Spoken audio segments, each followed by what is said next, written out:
Assalamu alaikum warahmatullahi wabarakatuh. Kwanza namshukuru Mwenyezi Mungu mwingi wa rehma, mwenye kurehemu, lakini pia niwashukuru ndugu zangu waandishi wa habari ambao leo mmeweza kutembelea katika ofisi yetu kuu ya UWAKTA, ofisi ya wahadhiri wa Kiislamu Tanzania au Umoja wa Wahadhiri wa Kiislamu Tanzania.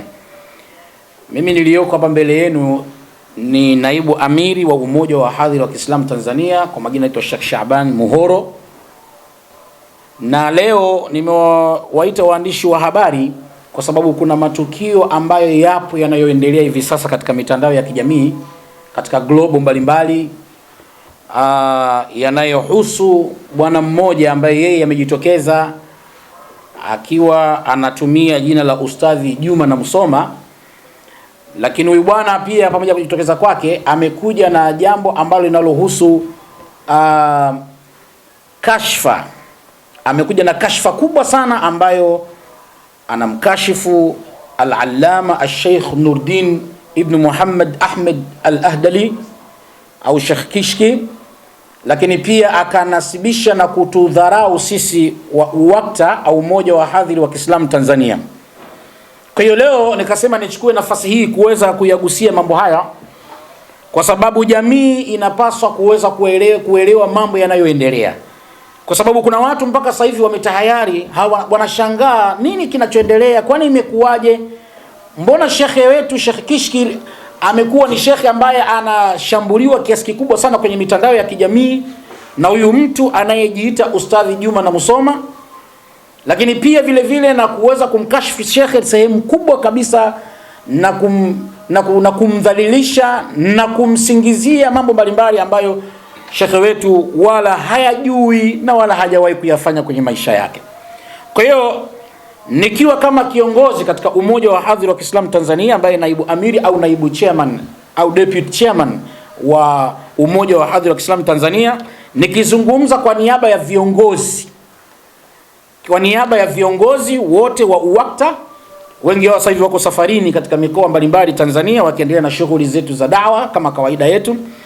Kwa hiyo nikasema fursa hii niweze kuizungumza. Kwanza kabisa naomba ndugu zangu wa Tanzania kwa ujumla, Waislamu wenye mapenzi na Sheikh Nuruddin Kishki na Wakristo wenye mapenzi na Sheikh Nuruddin Kishki, wote tunafahamu kwamba Sheikh Kishki ni dai mkubwa sana katika Afrika na ulimwengu kwa ujumla.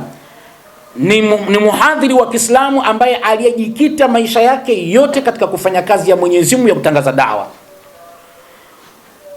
Watu wote tuna mapenzi na shekhi wetu. Sasa inapotokea masala ya mkanganyiko unapokuja kutokea, basi hapa lazima tutasimama na shekhi wetu na tutazungumza na tutamtetea shekhi wetu kwa namna yoyote na kusema ukweli kuhusiana na shekhi wetu na kuweza kuweka bayana baadhi ya mambo ambayo wameweza kumsingizia Sheikh Nuruddin ibn Muhammad ibn Ahmed al-Ahdali ama Sheikh Kishki. Kwanza kabisa nitaanza kwa muhtasari tu wa jambo hili lilivyo. Kuna baadhi ya watu mpaka sasa hivi hawajajua kwamba hili jambo limeanzaje na tatizo ni nini. Sheikh Nuruddin Kishki ni miongoni mwa maduati wakubwa ambao wao husimama kwenye kutangaza haki na kueleza ukweli mambo mbalimbali yanayohusu Uislamu wetu. Huwa haangalii kwamba hili jambo limefanywa na nani kwa wakati gani, yeye anazungumzia haki iliyomo inayohusu dini yetu ya Uislamu. Na haya ndio maelekezo tuliyoyapata kutoka kwa Mtume Muhammad sallallahu alaihi wasallam. Sheikh Kishki ni mwanachuoni wa zama zetu na amefanya jitihada kubwa katika Uislamu, na wote tunakubaliana hilo kwamba Sheikh Kishki one of the best scholars in Tanzania, and we are proud of it. We are proud of him because he has done this. Hii issue ameweza kuifanya ya dawa kwa miaka mingi Sheikh Kishki, na alhamdulillah, na ndio iliyomtambulisha katika ulimwengu wa wanadamu kwamba Kishki ni mtu wa namna gani, kwa sababu ya harakati ya dawa toka akiwa kijana mdogo mpaka leo amekuwa katika umri ule ambao ako nao na bado anaendelea na dawa. Sheikh Kishki alitoa khutba. Chanzo Sheikh Kishki alitoa khutba, na khutba yake alikuwa akizungumzia kwamba kuna utapeli, kuna wizi, kuna ujambazi, kuna utokoteshaji. Watu wanawaibia watu mbalimbali wakiwa Waislamu hata wasiokuwa Waislamu katika jina la dua. Na hutuba yake Sheikh Kishki alikuwa anazungumzia masala ya dua, utaratibu wa dua na mambo mbalimbali yanayohusu dua. Lakini katika mazungumzo yake akagusia nukta. Sheikh Kishki akasema ya kwamba Mtume Muhammad sallallahu alaihi wasallam anasema, man raa minkum munkara falyughayyirhu biyadihi fa in lam yastati' fa bilisanihi fa in lam yastati' fa biqalbihi wa dhalika adhafu al-iman. Haya ni maelekezo ya Mtume Muhammad sallallahu alaihi wasallam. Anasema unapoliona jambo ovu linafanyika katika jamii, na wewe ni kiongozi, na wewe ni mwanadawa, na wewe ni mwanachuoni, unafanya kazi ya dini, unasimama katika mimbari aliyosimama Mtume Muhammad sallallahu alaihi wasallam au kwenye majukwaa ya dini, unapoona jambo ovu linalofanyika, basi wewe liseme kwanza. Mtume anasema liondoe kwanza kwa mkono wako. Kama unaweza kuondoa yale matatizo kwa mkono, Mtume anasema ondoa kwa mkono wako. Na kama ukiona kwa mkono huwezi, fabilisani, basi liseme. Sema katika jamii, waambie jamii kwamba ili jambo ni baya, ili jambo ni ovu, watu wajiepushe nalo. Lakini pia ukiona kwa ulimi unaona hauwezi, basi fabiqalbihi, chukia. Mtume anasema chukie hilo jambo, nilichukie. Lakini Mtume akatoa maelekezo akasema, wadhālika adhafu al-iman, kuchukia ni imani dhaifu sana. Kwa imani ile, the biggest strong iman is to speak the truth, kuzungumza ukweli, japokuwa kwamba ukweli unauma. The truth always hurts. Ukweli siku zote huwa unauma.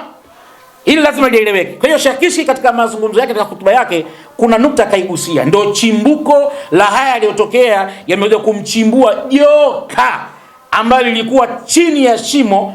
Baada ya Sheikh Kishki kumwaga mafuta taa kwenye lile shimo, joka likashindwa kuvumilia kule ndani, likatoka juu. Sasa linafoka, linamtafuta nani aliyemwaga mafuta yale. Ndio tukio ambalo lilotokea hapa nchini Tanzania katika yanayoendelea sasa. Baada ya Sheikh Kishki kuzungumza, akasema kwamba kuna watu ambao wanatumia njia ya dua, wakiwaambia watu wanafanya dua, lakini wale watu wanaokwenda kufanya dua wana mambo ambayo wanayoyafanya ya utapeli, ya wizi, sio dua. Ikiwemo wanaitisha watu mbuzi, wanakwambia lete mbuzi. Ukishamleta mbuzi, basi yule mbuzi akishapatikana wanakuweka katika chumba, alafu kisha yule mbuzi anapigwa sindano kwa maarifa makubwa sana ambayo wewe mwenyewe unaifanywa dua huwezi kujua. Na leo mimi nitazungumza baadhi ya majambo. Huyu Msomba, sijui na Msoma, si amesema ya kwamba anataka kudili na wahadhiri. Sasa mimi ndio deputy chairman wa umoja wa wahadhiri wa Kiislamu Tanzania. Sasa kaa square, kaa vizuri, tuone kama ile jeuri ambayo unaikuaga nayo ya zile pesa ambazo huo unazilingisha kwa watu watajua kama unazipataje. Sasa hapa moja kwa moja tuende katika point. Ni kwamba unapeleka kwenye chumba, alafu kile chumba unaingizwa wewe kama wewe na mbuzi wako, alafu wale watu wanakaa mule wanajifanya kusoma dua pale. Unaweza kasia kuleta maneno kabisa, Allah Allah Allah ya Allah ya Allah. Haya maneno wewe hata leo ukisema ya Allah ya Allah, unajua kama ni Allah katajwa kweli. Lakini watu wanachukua timing pale, yule mbuzi anadungwa sindano ya sumu. Akishadungwa ile mbuzi sindano ya sumu, yule mbuzi anakuwa pole pole anaanza kwenda anafoka, anatoa povu mpaka mwisho mbuzi anakata roho. Wewe uliofanywa dua unakuja kuamini ya kwamba kilichofanyika pale ni dua, na yule mbuzi amekuja kufa kwa dua iliyofanywa pale.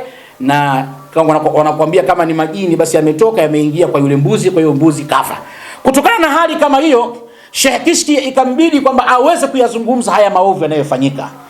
Haya ni mambo mabaya, na Uislamu hayaruhusu kuwaua wanyama wasiokuwa na hatia. Na Uislamu umeelekeza wazi kabisa, na taratibu zote Uislamu umeelekeza. Dua zina taratibu ya kusoma. Maswahaba walikuwa wanawasomea watu dua, ziko wazi kabisa.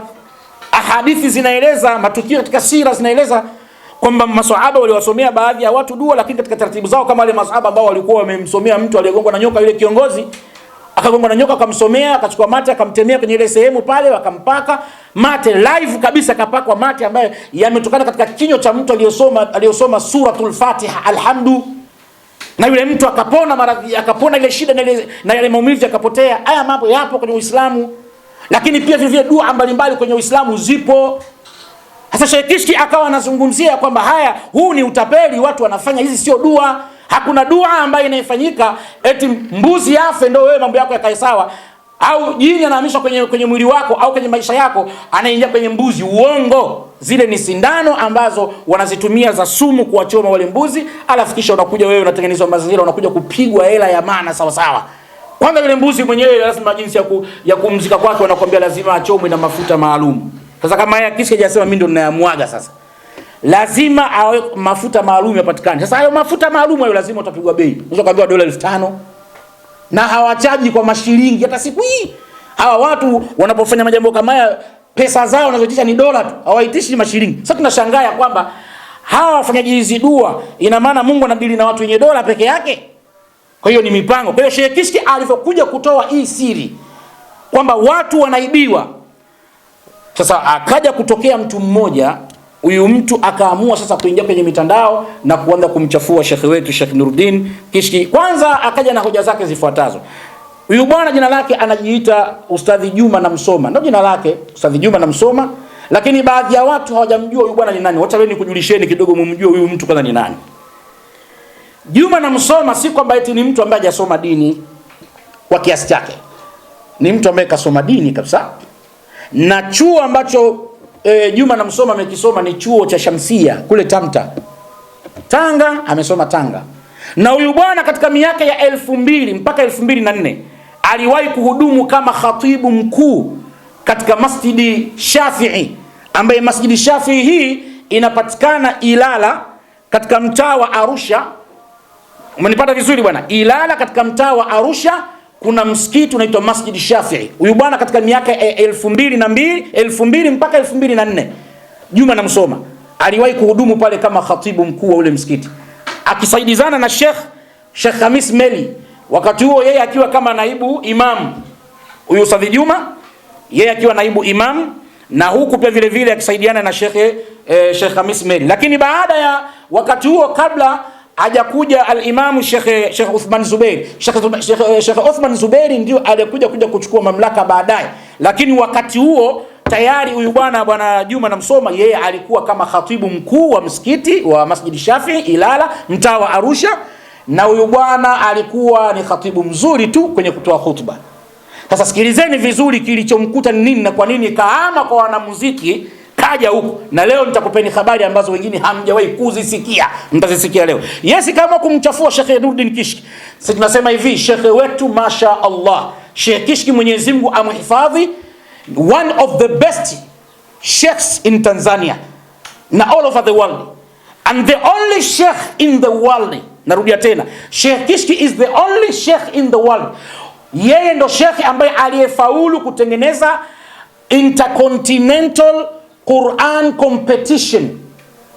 Yeye ndo shekhe peke yake duniani, narudia tena, shekhe peke yake duniani aliyeweza kufanikiwa kuandaa mashindano makubwa ya intercontinental. Nieleweke vizuri, wale wasomi wa Kiingereza nafikiri mnaelewa ninaposema intercontinental maana yake ni mabara yote.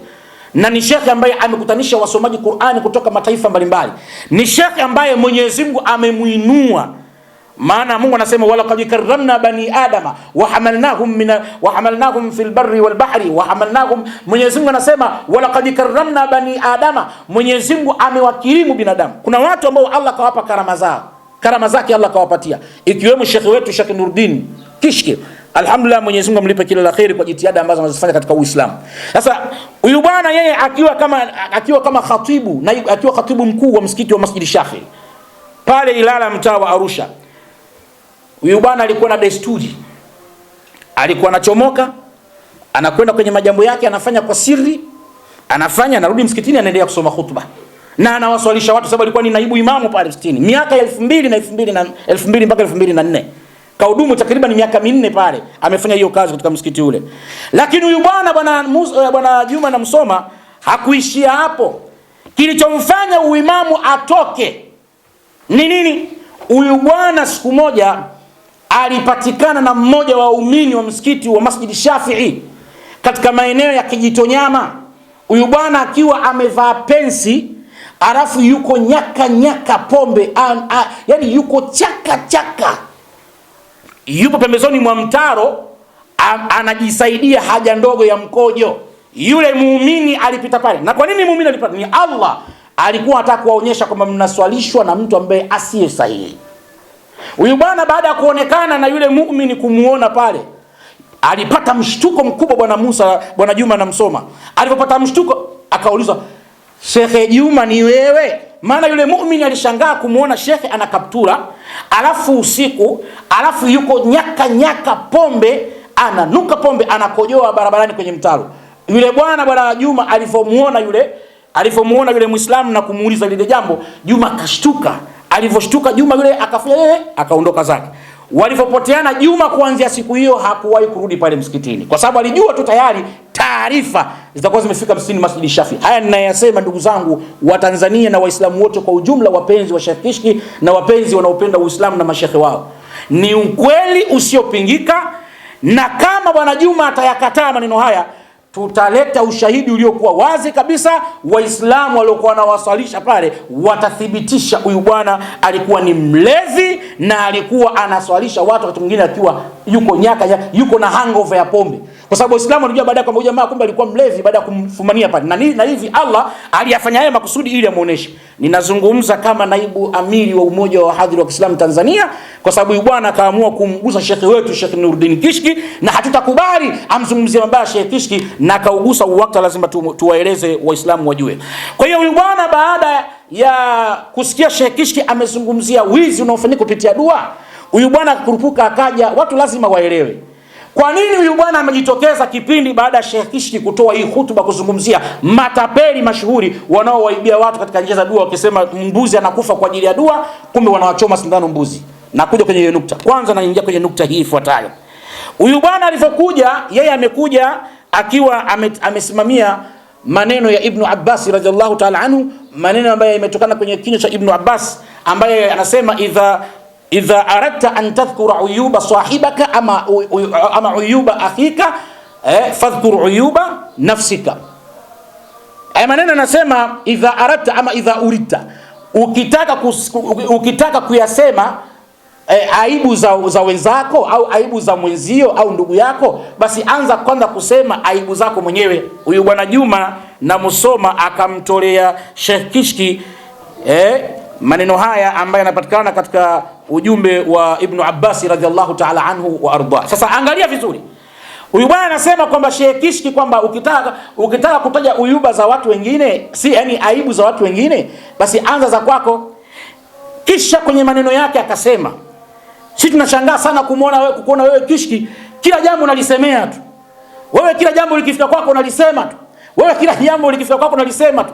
Yani na maana ya kwamba anamaanisha kwamba Sheikh Kishki hata akipata habari za uovu unaofanyika katika Jamhuri ya Muungano wa Tanzania, nchi yake, kwamba kuna matukio yanafanyika mabaya, watu wanafanya mambo ya utapeli na ujambazi kupitia kisingizio cha dini, kwamba asiwe na haki Sheikh Kishki kuzungumzia uovu huo. Ndivyo anavyomaanisha. Na hii sio sifa ya maduati na madai. Dai, ukiona jambo baya, Mtume katoa maelekezo kasema ondoa kwa mkono, ukiona huwezi kwa mkono liseme. Na ndicho Sheikh Kishki alichokifanya, kusema mabaya ambaye yanayofanyika. Watu wanaibiwa pesa, watu wametapeliwa, watu wamefilisika.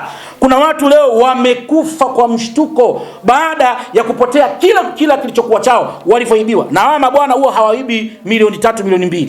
Nafikiri Sheikh Ustadhi Abdurrahman Jaafari Abdurrahmani ameelezea ya kwamba kuna mtu Omani kaibiwa milioni 3. Sasa huyu kaibiwa ndogo sana. Kuna mtu kaibiwa milioni 800.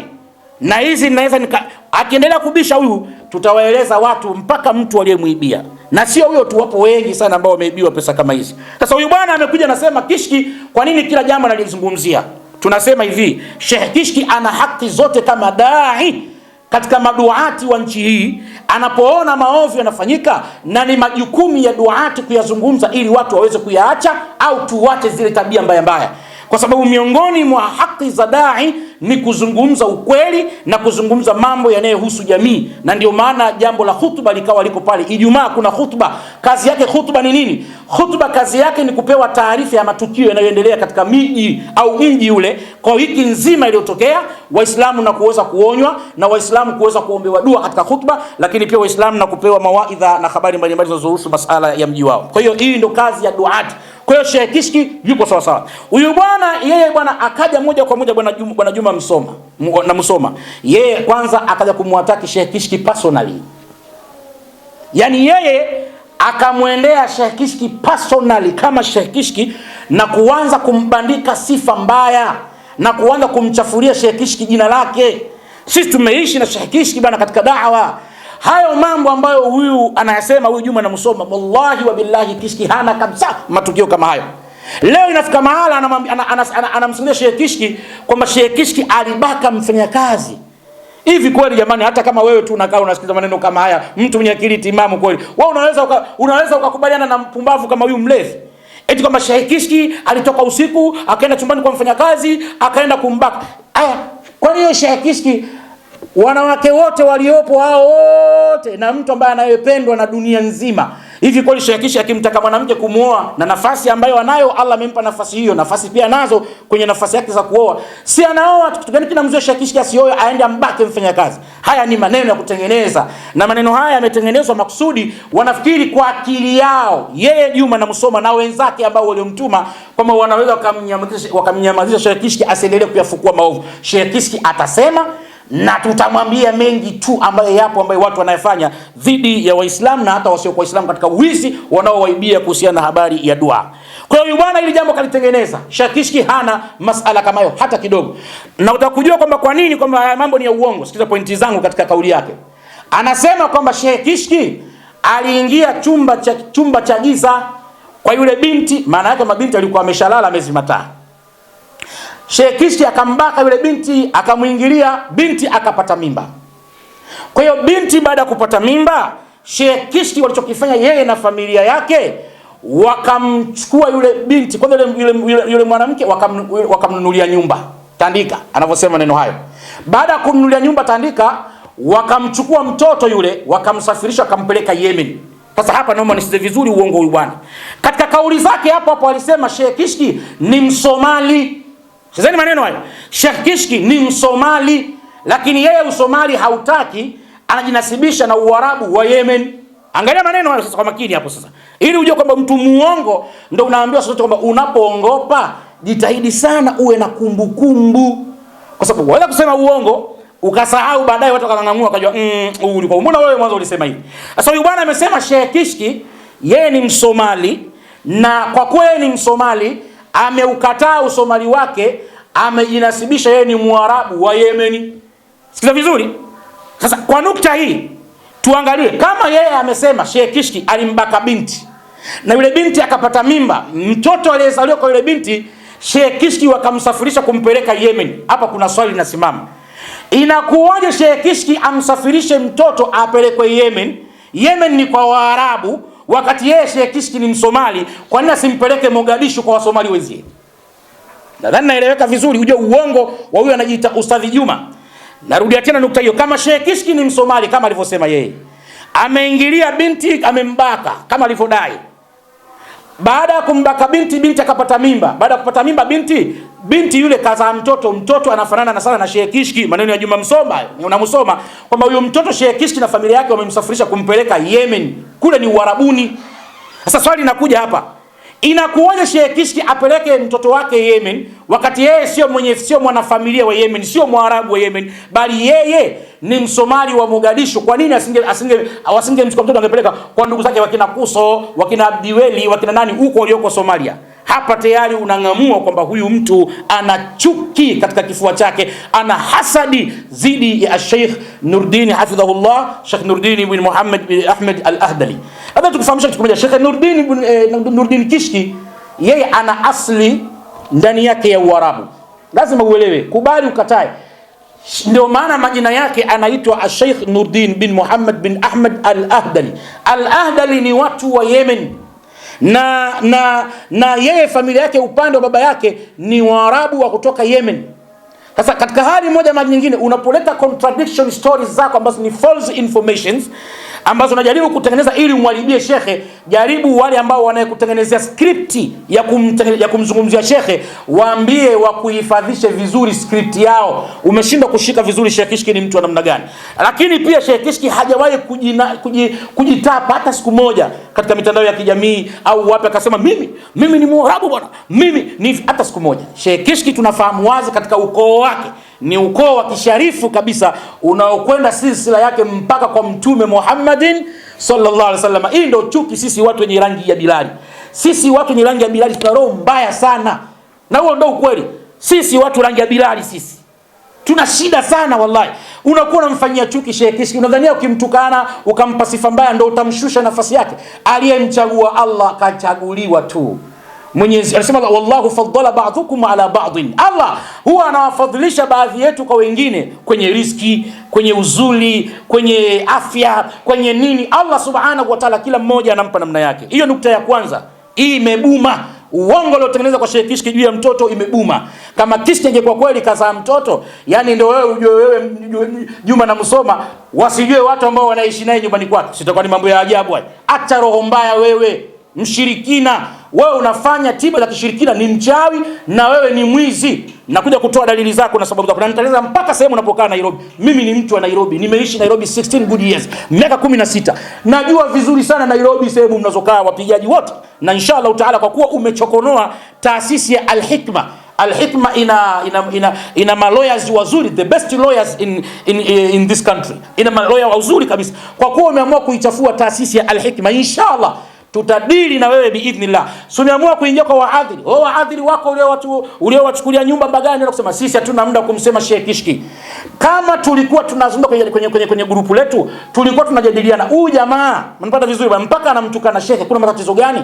Na ndio maana kauli au clip iliyotumia ya Sheikh Yusuf Diwani, Sheikh Yusuf Diwani alikuwa anauliza kwenye grupu, kwani huyu Juma na Musoma ana shida gani na Sheikh Kishki mpaka afikie hatua moja kwa moja aje amtukane na kumdhalilisha Sheikh. Ilikuwa tunazungumza kama sio kama tulikuwa tunamzungumzia Sheikh kwamba Sheikh ni mwizi. Sheikh Kishki ni mtu best na Waislamu wanalikubali na Allah kamuinua daraja yake. Nukta ya kwanza hiyo. Nukta ya pili, huyu bwana anasema ya kwamba taasisi ya Al-Hikma Sheikh Kishki imekuwa sehemu yake yeye ya kujipatia mali. Ni kwamba Sheikh Kishki yeye anawaambia watu masala ya ndoa. Angalieni vizuri, mjue mtu ana hasadi huyu. Ngozi ya mamba huyu. Ana shida kweli.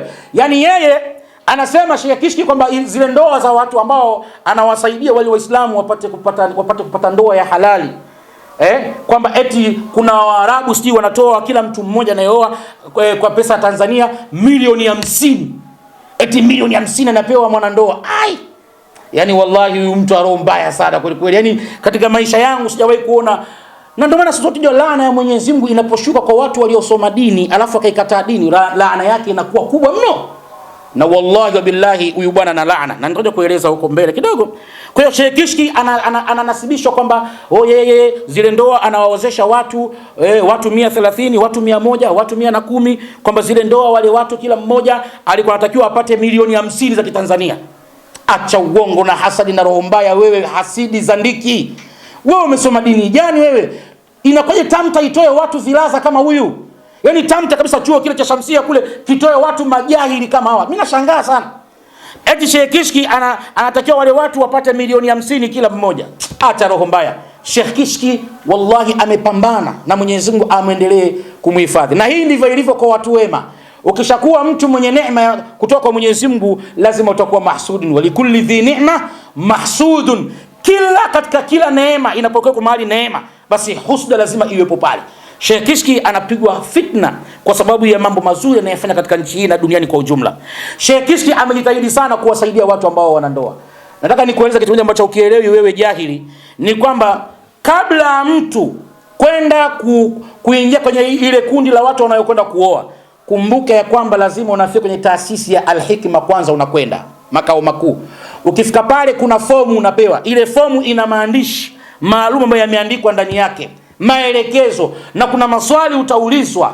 katika ile fomu utaulizwa maswali fulani fulani ujibu. Sasa kisha ukionekana kwamba wewe una zile sifa, zile qualifications za wewe kuwa miongoni mwa wale ambao watakayekwenda kuoa kwa zile ndoa za watu wengi ambao Sheikh Kishki ameziandaa, basi ndo unaweza ukapita pale. Na kama ikionekana qualifications huna, basi moja kwa moja pale hauwezi kupita. Kwa hiyo hakuna mtu ambaye anayekurupushwa kwenye yale masala ya ndoa. Watu wanaitwa ofisi kuu, headquarter Al-Hikma, wanaojiwa, wanapewa fomu, wenyewe wanakuwa radhiyatan mardhiya, wanaridhia kabisa, amejitahidi kupunguza zinaa. Wewe unafikiri kwamba hawa ambao wanaokuitwa kwenda pale kwenda kuoana, unafikiri walishindwa kiasi gani?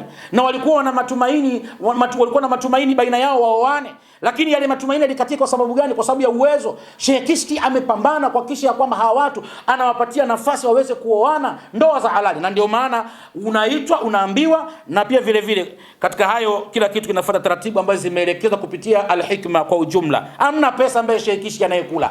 Naomba ieleweke sawa sawa. Hakuna pesa ambayo Sheikh Kishki anayekula. Pesa ambazo Sheikh Kishki ambazo anazipokea zinakwenda kwenye majukumu na matumizi ambayo yanayohusu majambo yale ambayo ameyakusudia nayo. Tuache roho mbaya. Kwa hiyo masala ya ndoa nyingi ni masala ambayo Sheikh Kishki mwenyewe amebuni mfumo huu kwa hiari yake, kwa mapenzi yake, na akawaambia ndugu zake Waislamu ambao waliokwama ambao hawajiwezi waende wakapate nusra.